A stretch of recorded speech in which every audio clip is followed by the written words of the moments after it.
A Cobb County driver cited for a crash that killed a woman will not be charged in her death. New at 6 consumer investigator Jim Strickland says prosecutors looked at the evidence and are pointing blame elsewhere. Jim?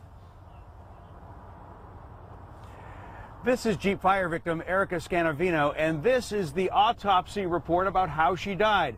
Cobb Solicitor General Barry Morgan says he read this document and decided it wasn't a crash that killed Erica. It was the gas tank mounted between the rear axle and the bumper on her Jeep Cherokee. I understand you're a little freaked out, but just take a deep breath. We just obtained this Cobb police body cam video of 19-year-old Kareem Faki. He's shaken as he explains what happened. I couldn't come to a sudden stop. On fire is the Jeep Cherokee Faki rear-ended on Bells Ferry Road. 32-year-old Erica Scanavino died. Police initially charged Faki with second-degree vehicular homicide. It certainly wasn't something he intended to do, but it did start a chain reaction.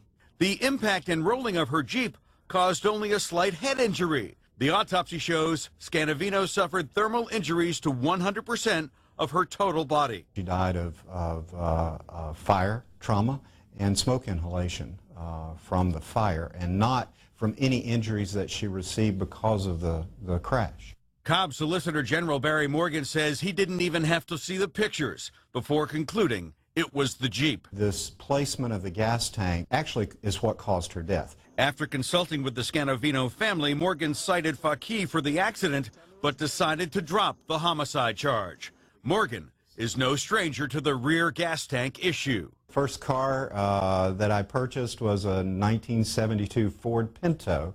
This is 40-year-old crash test film of a 72 Pinto. Its rear gas tank was blamed for nearly 30 deaths. Both Time and Forbes magazines called it one of the worst cars of all time. Morgan says he steers clear whenever he sees a gas tank visibly mounted behind the bumper.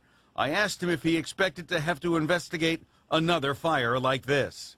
I certainly hope not, but it's always in the back of my mind. Both Kareem Faki and the Scanavino family declined our request for an interview. Chrysler refused to comment on the prosecutor's assertion that it was the gas tank ultimately to blame for Ms. Scanavino's death. They say that her Jeep, just like this one, parked in our parking lot, met all federal safety standards. Reporting live, Midtown, Jim Strickland, Channel 2 Action News.